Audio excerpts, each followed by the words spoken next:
Hello, everyone, and welcome back. My name's Courtney. I am here with my spouse, Royce, and together we are the Ace couple, and once again, we are talking about League of Legends / Arcane, specifically Viktor and the discourse. So let's get into it, shall we? Well, I suppose first, for those of you who listened to part 1 and just absolutely could not wait to find out what was left at our doorstep mid-recording last time, QP, our friend, brought me the most amazing little hand-crocheted dice bag for our D&D adventures. It is absolutely in the colors of the Ace flag, and it is gorgeous and amazing. And that is one of the many reasons why I wish people would stop devaluing the importance of platonic relationships in real life, in media, in fandom, and in shipping. But we will get there. How I want to start today, because I mentioned last episode that there's a very fascinating thing happening here between Arcane and League of Legends that doesn't normally happen when media gets adapted to a new medium. That being League of Legends, where all of these characters were originating from, seems to be slowly going through and retroactively changing their lore and their champions to better align with what was depicted in Arcane. Yeah, and as we mentioned, the lore behind all the champions in League is already kind of smattered. It's when a champion releases, there isn't necessarily a ton of lore behind them, and then as they have short stories written, as, comics are made, as other things are produced, it seems like they just gravitate to, well, what was the most recent, best thought out piece of media that fits the champion. Yeah, and it is interesting playing it because even though the lore isn't the most important thing for the average player, it is there. It does have a canon, and you can get little teeny tiny nuggets of it from playing, but at the end of the day, you pick a champion, you have a few abilities, and you play with the team doing tower defense.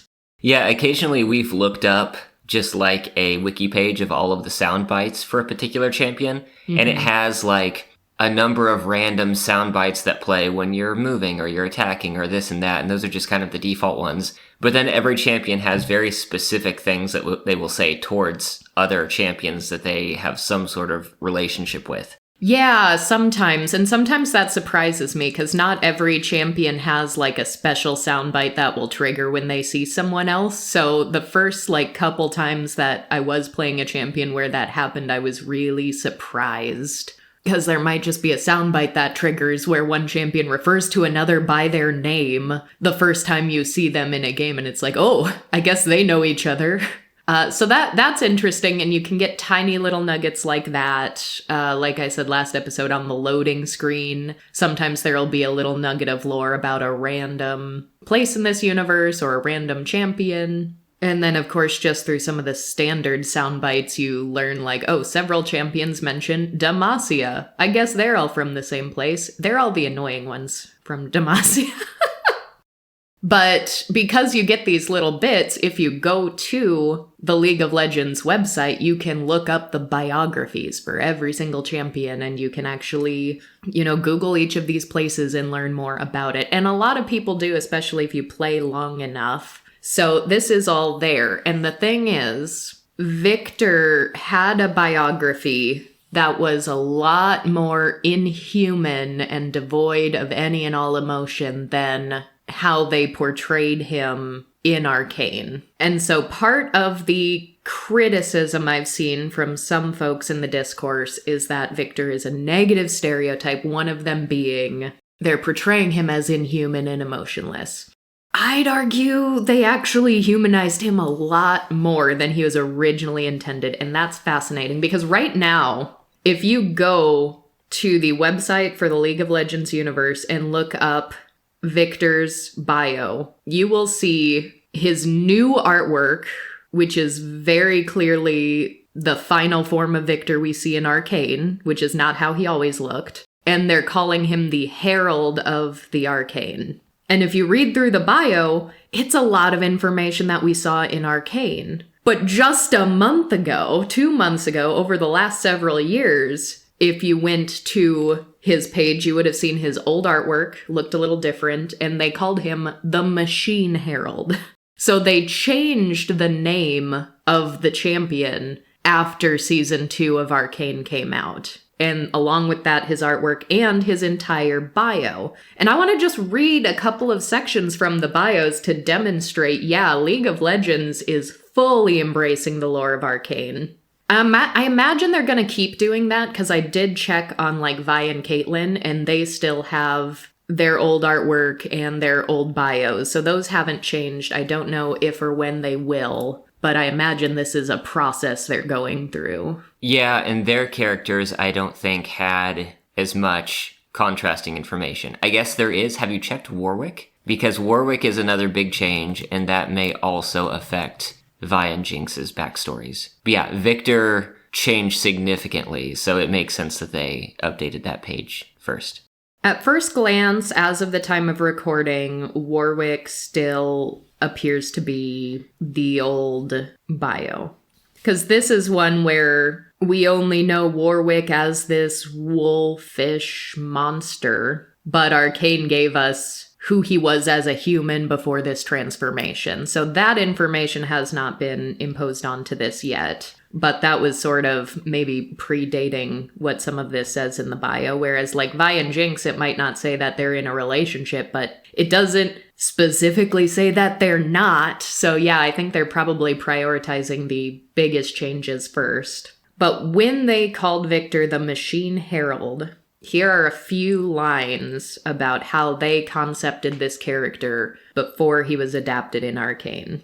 An idealist who seeks to lift people to a new level of understanding, he believes that only by embracing a glorious evolution of technology can humanity's full potential be realized. With a body augmented by steel and science, Viktor is zealous in his pursuit of this bright future. And it goes on to talk about him inventing and building, very frequently mentioning things like he hates to interrupt his work even to eat or sleep. And we did see elements of that. We saw him pulling all-nighters in Arcane, but the self-augmentation in Arcane was accidental. It wasn't his choice. And in fact, he was really upset the first time his body went through changes. And that was like, he took it as like a sense of betrayal from his friend Jace and like a lack of autonomy, that it wasn't his choice. But this doesn't even say, as a fully flesh and bone human, he had a disability. They're just like, no, he is a scientist who wants humans to be machines, so he augmented his own body. Then he doesn't want to eat or sleep. It talks a lot more about him working in Zon also, which is not at all what we saw in Arcane. He is from Zon, or the Undercity that is to become Zon. And pretty much all of his actual dedicated research as an adult seems to be above ground in Piltover, where he meets and works with Jace. But this talks about all the work he's doing in Zon before he even moves away. So that is all very different, but it shows him researching all these accidents that are happening in Zon, where he comes to the realization that all of these accidents are the result of human error, not mechanical failure. And so he decides machines are better than humans. So he basically seeks to automate everything and put new technology. And in this old lore, apparently that works. It says Viktor's inventions in automation reduced the number of accidents in the forge to 0 within months. So he says, oh, machines better than humans. And he is then proven right by making everything better. And it repeatedly mentions human error, and he removed human error, and that's sort of the phrase that they keep coming back to in this old lore. And then when it finally does mention that Viktor meets and works with Jace, it says the two worked together frequently but never truly became friends.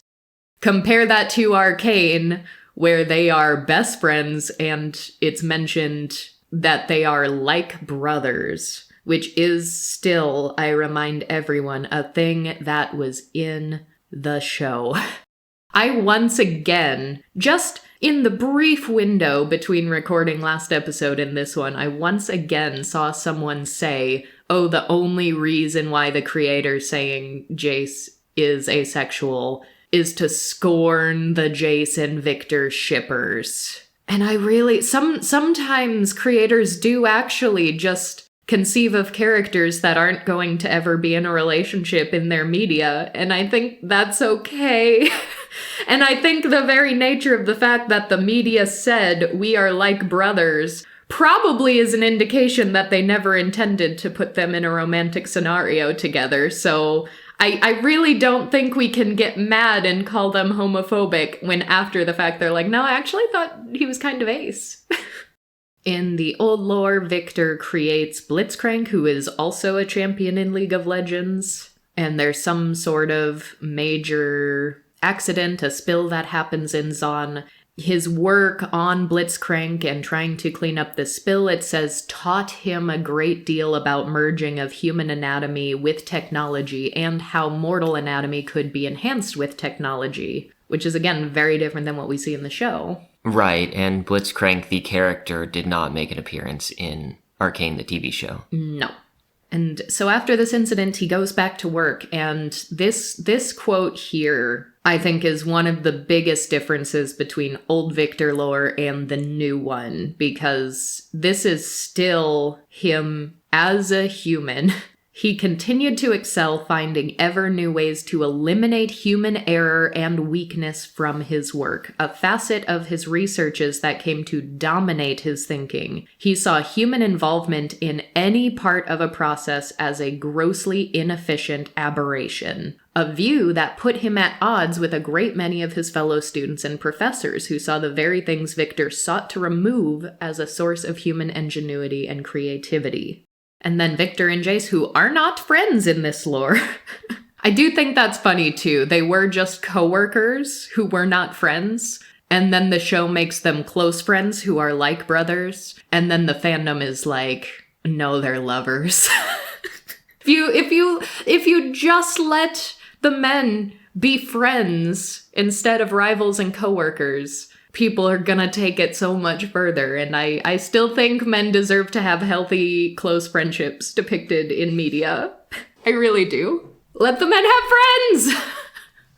But, yeah, it goes on to sort of foreshadow how Viktor has always been trying to control humans and remove the flaws that he perceives in everything that they do, and he and Jace are making, like, diving suits. And the suits are supposed to allow people to dive even deeper, stay underwater for longer. But when using these suits, the people inside of them were getting horrible hallucinations and they were panicking. Some of them ended up dying in the process. And, quote, Viktor saw this problem was not technical, but with the wearer's nerves unraveling in the inky depths. He devised a chem-shunt helm that would allow the operator on the surface to bypass the wearer's fear response and effectively control the diver. A heated discussion between Viktor and Jace on free will and mental enslavement turned bitter, almost violent, and the two vowed never to work together again. Viktor ended up actually getting disciplined at the college for violating basic human dignity, and he was expelled, and he got depressed because he got expelled, and his response to getting depressed is he wrestled with the ethical dilemma he now faced, finding that once again human emotion and weakness had stood in his way. So he gets sad and he's like, damn, sucks to be a human. We should fix that. And that led to him operating on himself to, quote, remove those parts of his flesh and psyche that relied upon or were inhibited by emotion.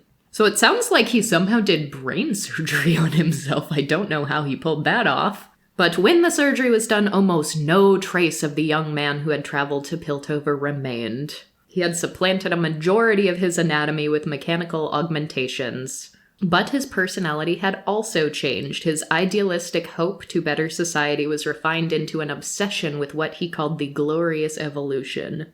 He, quote, worked tirelessly to reduce human inefficiency by decoupling physicality from emotion. And yeah, from here on, it's all about removing all human emotions. We get bettering humanity by ridding it of its destructive emotional impulses. Unburden humanity of the failings of the flesh. Shepherd humanity beyond their emotional weaknesses. Bring them to a more reasoned stage of evolution. So here's what I think is so neat. Like I said, we often get asexual characters that over time or in subsequent adaptations have their asexuality removed, which often coincides with some kind of emotional evolution or personal progress, or I often use the word humanize. It seems like they're trying to humanize this character, and as part of humanizing them, they use sex with other people as a lazy shorthand for, quote, human connection. And everyone's saying, oh, well, they made Viktor asexual and this is a negative stereotype. But actually, if we take this word of God and say, yeah, okay, Viktor is asexual, let's analyze him as an asexual character, they added his asexuality alongside humanizing him. Because in the old lore, he was already despising human emotion and weakness and failure as a young man before he got these mechanical adaptations. It did not say anything about him having any sort of chronic illness or disability. So they ended up humanizing him, fleshing out his character more, giving him a backstory and a goal that was a lot more human and noble than let's perfect these imperfect creatures. Because like I said in the last episode, when Warwick was brought to him to be healed before his sort of final transformation that turned him into the inhuman creature he ended up being, he was suffering and trying, like overextending himself, trying to help the man inside Warwick because he was saying, I still see the humanity in there, so this is worth fighting for. So we got someone who resented all humanity, and they changed the lore to say this is someone who actually cares very deeply about humanity and sort of succumbed to his own inventions through error and accident and the actions of others, and sort of became a victim of the most nefarious parts of his own work. So you get this very rich unintended consequences narrative. You get this very rich, like, his change is now a tragedy. In the old lore, this change would not have been a tragedy because that is what he wanted. He did all of this to himself, and he dug his heels down in this believing that humanity is bad and should be replaced by technology, and then he just sought out to do that. Whereas before, he loved humanity. He wanted to save and help and improve the quality of life for the humans, specifically from his home where he was from, who were suffering.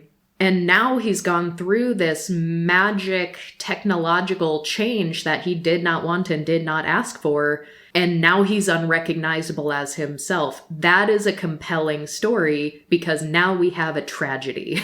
And I don't think that the analysis that people are saying, like, of course, make the inhuman robot asexual, is fair in that reason, because from my understanding of this interview and what the co-creator claims is that if indeed they did intend Viktor to have always been asexual right from the get-go, that was him as a young man, that was him as a kid, that was him as a human. So we now have what I think can be a very relatable, very empathetic character until tragedy befalls him. And I think I would love more ace tragedies, actually.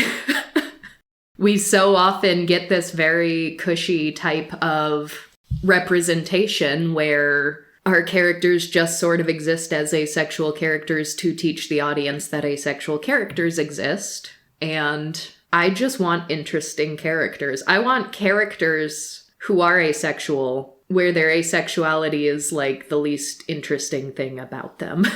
I want the character to be more interesting than their orientation. But I do still want it to be obvious, and I do still think this Word of God thing that we always get from ace characters, because this is a big pattern now. So we have, what are the ones I can just think of off the top of my head where a character off screen said, here's an ace character? So we've got this one obviously in Arcane. We had Lilith in the Owl House. For the longest time, we had Alistair, and arguably still do. It wasn't super clear in the TV show, but even if not as asexuality, his aromanticism has only been a very wishy-washy word of God. We recently talked about Alan in The Hangover being another one, and I'm sure there are a lot more than that. So that alone is a problem, that creators either are afraid to commit to asexuality on the screen, or they don't know how to do it in a way that is obvious. And the state of the fandom and the state of just ace phobia in the general viewership and fan base for nearly any given franchise demands that it be obvious, because everybody will use any single thing they can to say, no, actually, this character is not ace. So that's why we need it to be abundantly clear. And I see this as another example of that. When even when there's Word of God, people will be like, that's still not good enough, because someone says, oh yeah, I'm a creator of Arcane and Viktor's always been asexual. The fandom's gonna be like, no, you're just saying that because you're homophobic, not because this character could actually be asexual. Because we know the real deal, this character is actually gay and destined to be with this other character, who they never showed any inclination of that on screen at all. So that's why we need it on screen, and we need it so clear and so obvious. So compare that old lore, that former Machine Herald Viktor biography. We now have Viktor, Herald of the Arcane, and his bio is written more like a historian trying to uncover the man who helped create Hextech, because in this world now, there is a lot that is known and written about Jace. He stuck around. He had a very public-facing persona before, during, and after the events of Arcane. But right now, they're saying a lot of information about Viktor got destroyed during this tragic event. But the bits and pieces that they do know and say are close, if not identical, to what we saw in Arcane. We see born to a poor family in the fissures beneath Zon. Viktor always knew hardship. Polluted Undercity affected him with both a limp and a rare life-limiting illness, which alienated him from the other children. Yet despite all this, his mind was allowed to grow without restraint and flourished. And it talks about him meeting the disgraced doctor, whom we know from Arcane to be singed. It talks about him meeting and working with Jace and how they have a shared vision, which it did start that way in Arcane. They had a shared vision. They occasionally strayed one direction or another and butted heads a little bit, but at the end of the day, the reason why they started this project was the same, which is very different from what we saw in the old lore. And here it says, Viktor and Jace were not just peers in innovation, but brothers in all but blood. There's that word brothers again.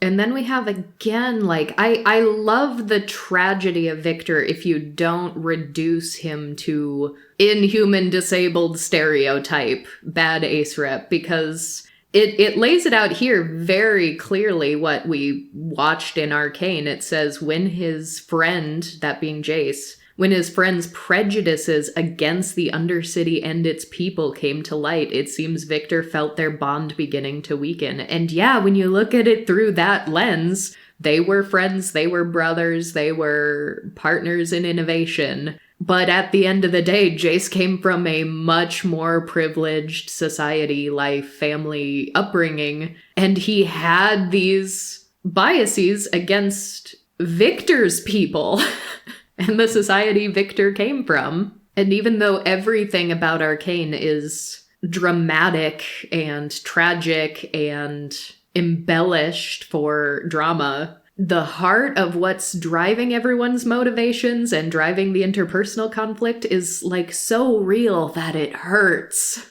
And it does mention here that after everything we saw in Arcane, the first blast that injured him nearly to the point of death, that Jace had to scramble and try to save his life using this hex tech. He was not happy or grateful at all about this. He left and then started to heal people and create this little commune.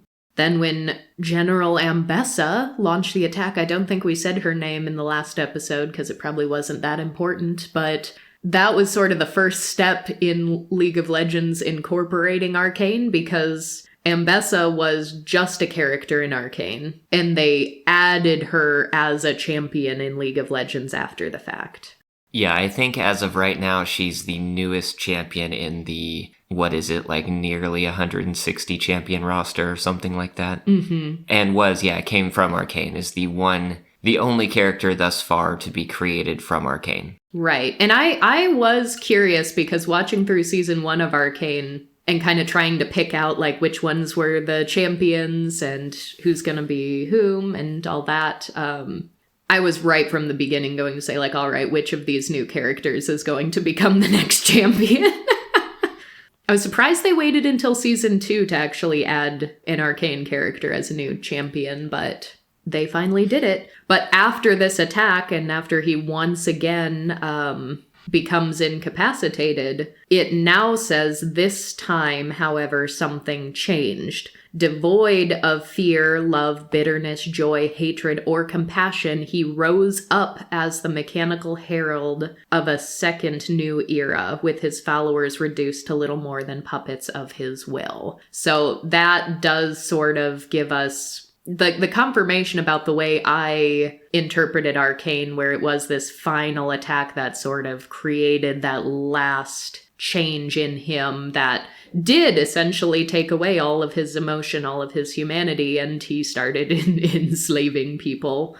Yeah, it made sense to me after we talked about it. There was just one instance before that change where he did temporarily take over a follower. It just wasn't, I guess, not as extreme or as permanent.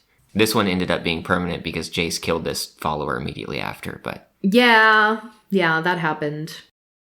And so I have seen, like I said, quite reductive commentary being like, of course the emotionless machine is asexual. But I have seen some folks who try to word it with a little more intention and will say things like, the character who is meant to become emotionless and is disabled.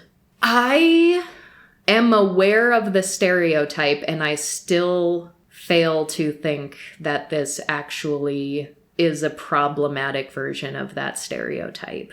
Because how is that not subverting the stereotype by saying, okay, the one who is eventually going to become a robot, eventually going to be emotionless, eventually is going to lose all of his humanity, and saying he was always asexual, we always intended him to be this way? Then there is no explanation for that being like he's asexual because he's an emotionless robot. Yeah, there's no cause and effect or anything like that here. And Viktor's storyline for the physical and emotional changes he goes through would be a tragedy regardless of the orientation of the person.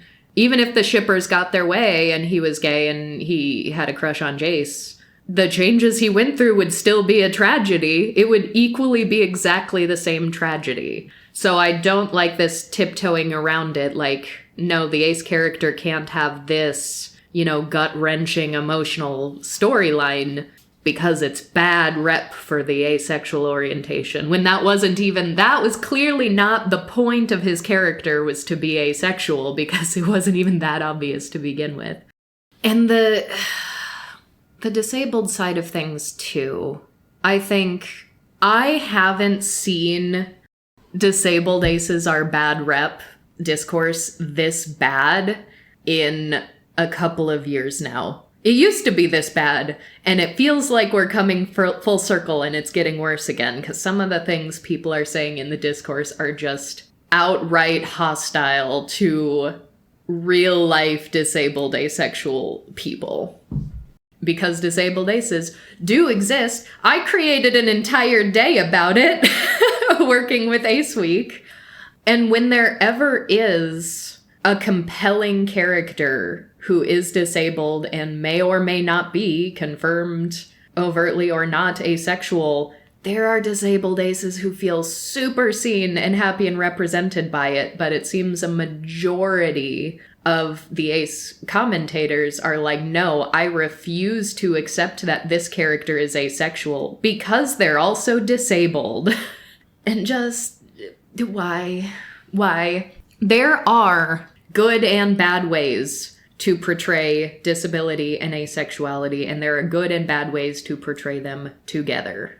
And before you get into that, I think it's important to note that, like, the broader ace community, the broader asexual and aromantic community has so many little identity pockets, so many micro labels, so many different experiences. And it seems like a lot of the anger comes when an individual person looks at a screen and says, that isn't exactly my experience, which is never going to happen for the vast majority of people when you have one ace character in an entire show.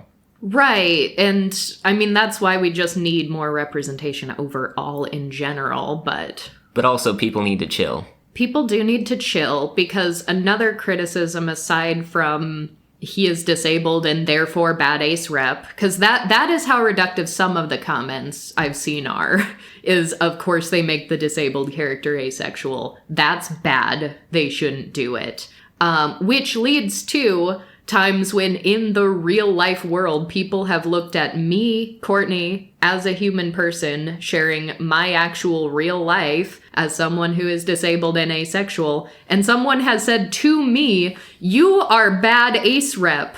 Stop talking about asexuality because you're disabled, and we don't want that negative stereotype. Come on. So since people have, said this to my face, and I know I'm not the only one, it is so hard to not look at all these comments being like, they can't make the disabled character asexual, that's bad rep. It's like, I think you maybe got some ableism that you need to unpack there. But this whole, like, token gold star representative of a community is not a new thing. Every other marginalized community has had these same arguments. Yeah, well, there's also, because of the fact that people have also claimed, oh, he's also a bad ace character because they show him just constantly obsessed with work, and his only interest is this thing, and he's the genius inventor kind of a stereotype that is just a type of character, regardless of orientation. But a lot of ace viewers of this, before this whole discourse came out, I was seeing a ton of people headcanoning him as autistic. Oh, yeah. And that makes a lot of sense. I see why some people will look at that and be like, well, this is his special interest. Yeah, but if you compare that with, like, everyone getting all excited during Heartstopper because Isaac was reading some books. Yes. Which I wanted, in at least the first round of discussion we had about Heartstopper, I was like, please show me anything about his personality that isn't just reading books, please. And we did start getting more, and we talked about that. It has gotten better, in my opinion, for sure. But when I look at a character like Viktor, I'm like, there's a lot going on here. We have a history of poverty. We have disability. We have debility, which a lot of people will say is a type of disability, but I won't get into that whole school of thought right now. Chronic illness. We have a friend that is close to him who's like a brother, and they're working on this thing together, and And then he has this tragedy that befalls him, partially as a result of his own doing, but also because of the actions of others that he didn't consent to. And I think it's a very gripping storyline, and there's a lot going on, and it's so rich. And that's what I actually want from Ace characters. I want them to have a rich history and plot line. Yeah, and we've talked about stereotypical representation in non-ace spaces as well, and how it's kind of like a critical mass sort of thing. Like, having your stereotypical depictions aren't necessarily bad in and of themselves if the character is done well, but like the way you get over that is just by having more representation, more kinds. Like, yeah, the isolated inventor is a stereotype. Neurodivergence and asexuality has become a stereotype. Those aren't bad in isolation, they're unfortunate in repetition. And we talked about this in our breakdown of Everything's Gonna Be Okay, because there is an ace character in that show who is autistic, and is not the only autistic character in the show. And other autistic characters have other orientations, so we get that sort of, here are multiple people who share one facet of their identity, but other areas of their life are all distinct in their own. And we talked about how that was actually very good representation for that character, but then there are times where the character who is overtly, or at least coded to be neurodivergent, is just supposed to be the weird one, the strange one, the one that is less human. If they use neurodivergent and asexual and or aromantic as just a shorthand for, this is the weird inhuman one that no one can relate to, that is when it is bad. But if you're taking all these facets of this character in order to enrich them and humanize them and make them a more well-rounded character, then I do not think it is bad.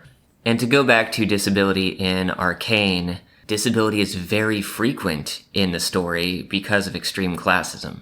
Oh, yeah, that's another thing. When like, people say... It's not just Viktor. It's not just Viktor. I mean, neither in Arcane nor League of Legends. I mean, League of Legends has a blind champion, a nonverbal champion. We have champions and Arcane characters. There was a character in Arcane who had a prosthetic arm, and we thought for sure this was going to be eventually turn into a League of Legends champion who also that was our first pick, has a similar prosthetic, and then didn't end up becoming that character. So it's like, all right, we have several characters in this universe with limb differences. We have so many examples of this. There are actually a lot of disabled characters in League of Legends and Arcane. And so to also say, of course, the disabled character, like maybe if he was the only disabled character literally on screen in this entire universe, then maybe I'd be like, but he's not. It's shown all over the place. And there could be, and this isn't the point of this episode, so I won't get into it too deeply, but there could be an argument about this world perpetuating negative disability stereotypes like the Wonder Crip. Like everyone who is disabled ends up getting like a super powered prosthetic limb and now they're stronger than ever before. Like that sort of a thing. Or, oh, the blind champion does have XYZ ability that actually makes him incredibly powerful. So you've got things like that, which, if it was also in isolation, would probably be problematic. But when I look at something like League of Legends, I'm like, this is just how this universe works. This is true for everyone. Well, yeah, I mentioned during the last episode that, like, the game itself is a spotlight on a wide range of... Calling them superheroes isn't quite right, but they are all larger than life, like legendary figures from their respective areas of the world. Mm-hmm. Now, in Arcane, you see a lot of ordinary people because it's a TV show, and you see the city and you see the world, and there are a lot of ordinary people just trying to get by. But yeah, it is focusing on people who are, you know, prominent members of their own stories. Mm-hmm. Yeah. And so, like, there are conversations that I'm sure could be had about just general disability representation across this franchise. Especially when it comes to, like, Jinx, there's very clearly, like, a mental illness component that I have seen a range of opinions on. So not everyone's going to think exactly the same way about her, but that's not the point of our episode today. But my point is, like, this is not the sole disabled character. Disability is everywhere in this world. So dare I say, if there are many examples of disabled characters, it is inevitable that at least one of them is going to be asexual.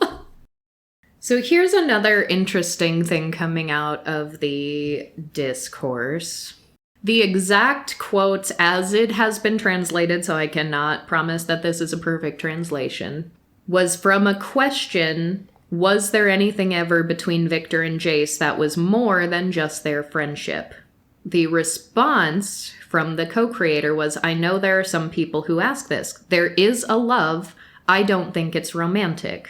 What was interesting, I remember many, many years ago also thinking about this when we started developing these characters. To me, I can say something here now that would be good for you and bad for me because it will be a wildfire. To me, Viktor was always asexual, and that was always something that we talked about from the very beginning. So a romantic friendship between Jace and Viktor was just never part of it. There is a love, absolutely, but we just found it a bit... Love and relationships are so complex and take so many different forms. Viktor loves in a different way, and that's okay, no? And the interviewer said, I like that answer. He followed it up with, well, it's something that when we talk to our LGBTQ group within Riot, I remember asking the group many, many years ago, like, what is something that you never see depicted very well? And someone said asexuality. They say it's often depicted as, like, emotionless when it's not true at all. It's just that your feelings don't mix with physical. So to me, that was always a part of Viktor.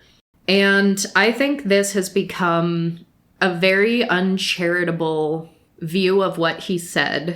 But so much of the discourse is how dare he treat asexuality and aromanticism the same way.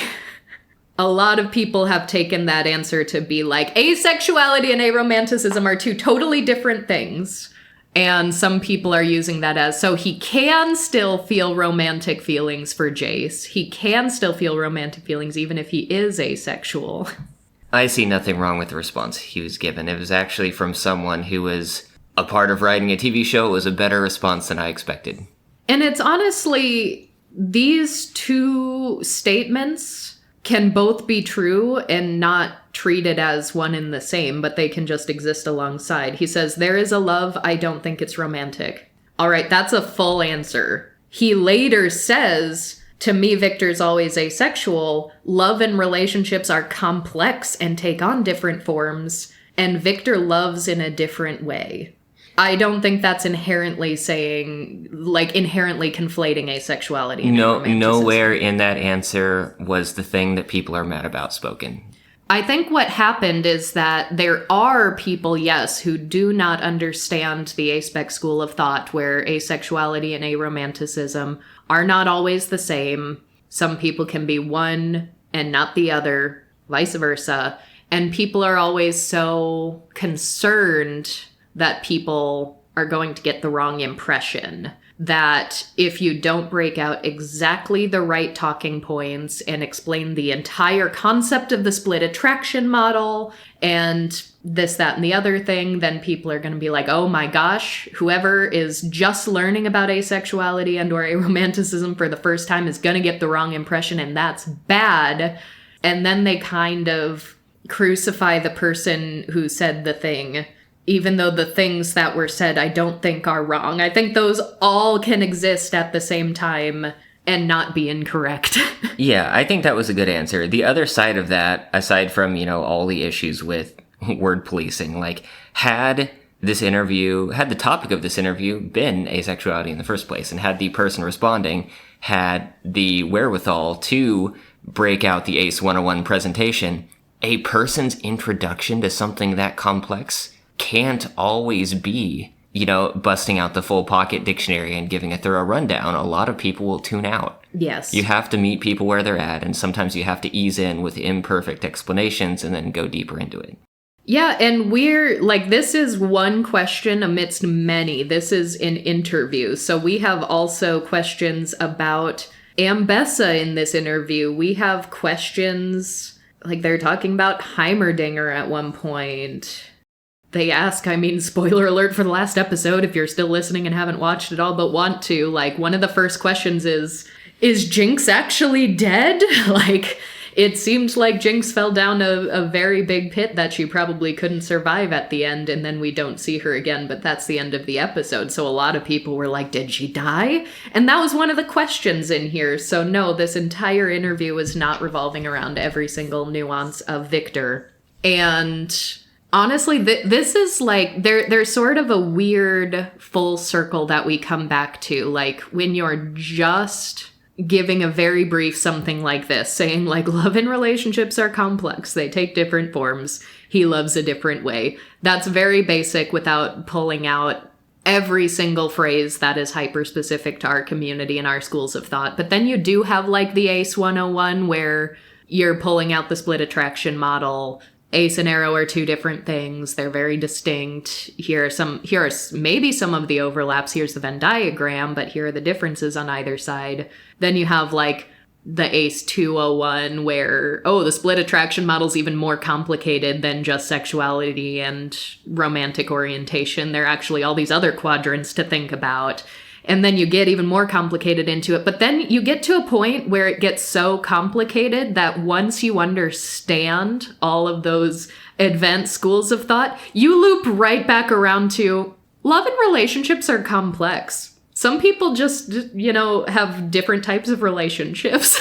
Yeah, it gets to the point where, like, you get so in the weeds about different experiences that there are, like, you have a sort of combinational explosion where there's like a near infinite number of terms that we now have to go over and experiences, and they're all different. And at the end of the day, it's like, if you meet someone and you want to know about them, you just need to talk. Right. I can't explain I can't explain the whatever the ace population of the entire world is, because there's going to be differences in every person. I can provide my own experience, and I can give you some like vague overriding patterns that we see, and that's about it. Yeah, and the thing is, too, we so often talk about within our community the concept of a queer platonic relationship, and that is such a valuable part of the lives of so many ace and arrow people. Surely not everyone, but if there is a community of people that understand queer platonic partnerships, it is the aspec community. And I find it so interesting that outside of fandom, we talk about how beautiful a QPR can be because it can be completely on your own terms. It can be completely platonic. It may or may not have romantic elements of it. And the point is that it's all gray and make the relationship that works for you. And the benefit to some of giving it that name and naming it and giving it vocabulary is so that you can say this is just as important as any other type of relationship. There isn't a hierarchy. My romantic relationship is not inherently more valuable than your queer platonic relationship. It just takes on a different form. And that's such a beautiful thing that I cherish about this community. And yet, when it does come to characters in media, it does seem like the fan base is so eager to assign such specific labels to characters that if they don't get the labels, they are mad and trying to debate what the actual labels are. So in this instant, the word asexual was said, the word aromantic was not said. Therefore, everyone's like, well, he's not aromantic if he's asexual, so therefore he still clearly can have a romantic relationship with Jace because we still want him to have a romantic relationship with Jace, still ignoring the fact that they call each other brothers. And I don't know why we're so quick to say, like, well, if it's not sexual, but at least it's romantic, when it's like, even if I would have so much more... Let's say I would be a lot less frustrated reading these conversations if more people were chiming in saying, this could be queer platonic. It could be a type of relationship that doesn't even have a label. It can be something that isn't identifiable as romantic or sexual and still be very important.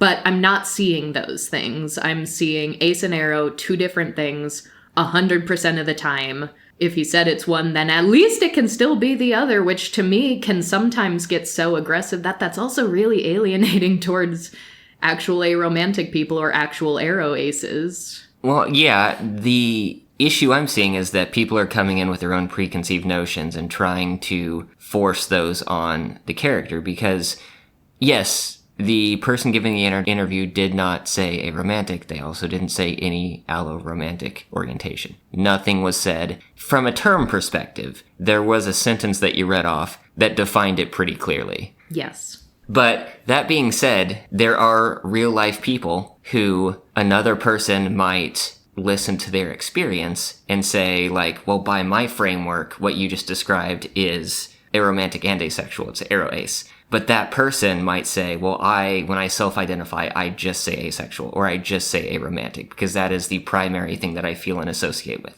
And some people are like that. A lot of people relish the arrow ace title and say, like, yeah, I'm arrow ace. That some people use is exclusively the arrow ace flag as opposed to one or the other of the arrow and ace flags, because those are three different flags. The point I'm getting to is you can't force your own label structure on another person. Mm-mm. And when we're getting into the impact that visible fictional characters have on the way that we talk about them, the way that they impact, like you said, discourse towards actual people, it kind of counts there too. Yeah. So here's something that I did just think was interesting, because when the discourse doesn't get so toxic that real people are just arguing labels and definitions and often very binary views of things also, sometimes I've been getting increasingly more frustrated with this discourse because ace and arrow have almost become a new binary in some of these conversations in the way that they're used as like two very separate things, actually. And that also, to me, if pushed too far in that direction, is missing the point and a lot of the nuances of the spectrums and a lot of real life experiences where there is some or all area of overlap.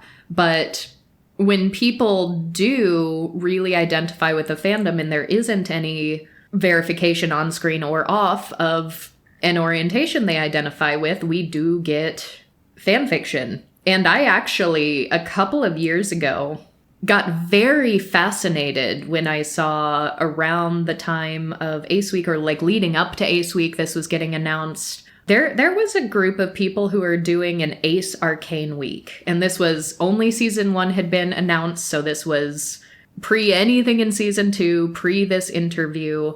But there were a group of people that were like, we love Arcane. We're going to write Ace fan fiction of this, and we're going to make it a little event. We're going to make it a little Twitter group, and we're going to share our work with each other.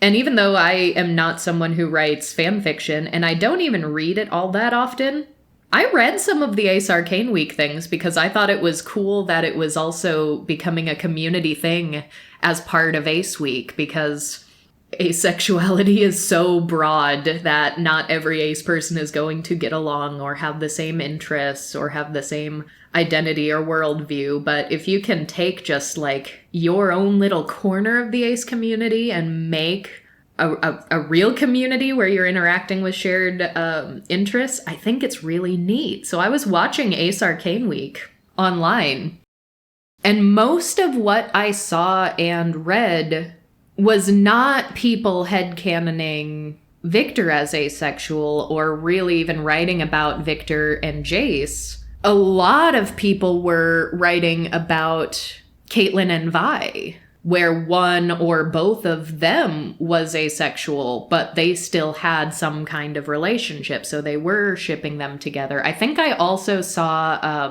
some Echo and Jinx asexual headcanoning happening there.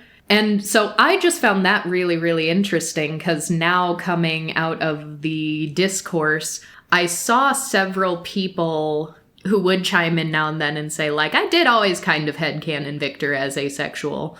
Although the interesting thing is, some people will correct themselves. Some people will say, to be fair, I did headcanon Viktor as asexual, but it is a negative stereotype, so they shouldn't have done this. And I always find that fascinating because I'm like, no, if you saw this character and in your head, this is an enriching addition to this character as if he's asexual, like, stick to your guns. Stick to your guns. Don't let the discourse tell you something's wrong just because that's what's popular to say right now. So I was just very curious of the sort of fan fiction with Viktor being asexual. How much of that actually happened before this announcement? And at least on Archive of Our Own, on AO3, not a lot of it turns out. If you look up asexual Viktor on Archive of Our Own, nearly everything is within the last few weeks. So I do think it's interesting enough to be worth noting. And it's not the only one. I mean, there were people who were writing and headcanoning asexual Viktor going back to like 2022. Was it 2021 when Arcane first came out? So there was probably some back then also. I don't want to make it seem like there was none. But after this announcement in the discourse, there has been more. More has come out. But yeah, I do just think it's very interesting that when I was reading Arcane fanfiction specifically for Ace Arcane Week, that I wasn't reading a lot of Viktor.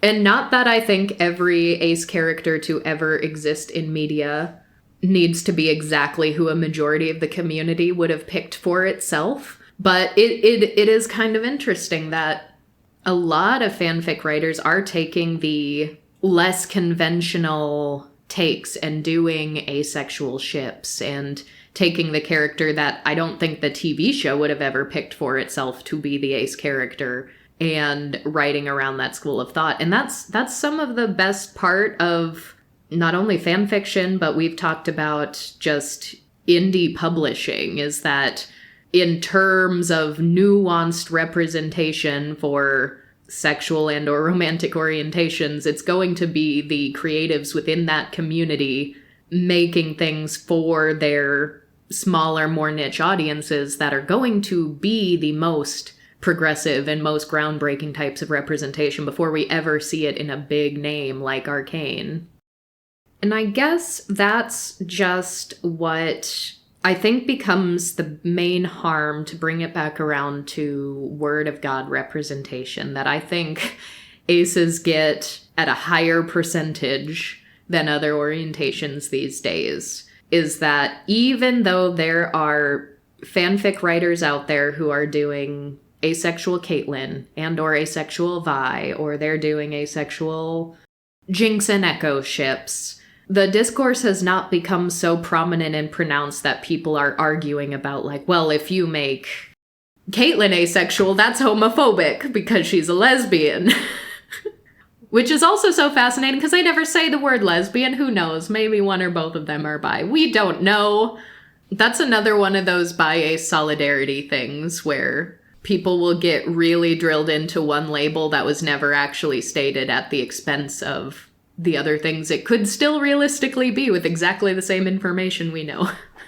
But despite the fact that we have an on-screen relationship of Vi and Caitlyn, two women, because a co-creator said this character that some people happen to like to ship was asexual in our minds, they are now calling that man homophobic.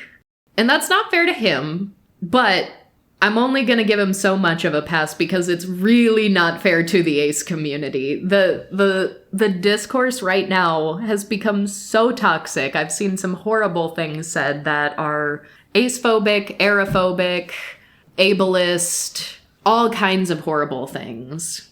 And people in the fandom are now attacking each other based on whether or not they're using the right talking points, based on whether or not they're pointing out, actually ace and arrow are two different things 100% of the time, or whether or not they like the fact that Viktor is ace. And I've even seen some ace people be like, I am ace, but yes, it is homophobic to make Viktor ace. I'm like, what? What?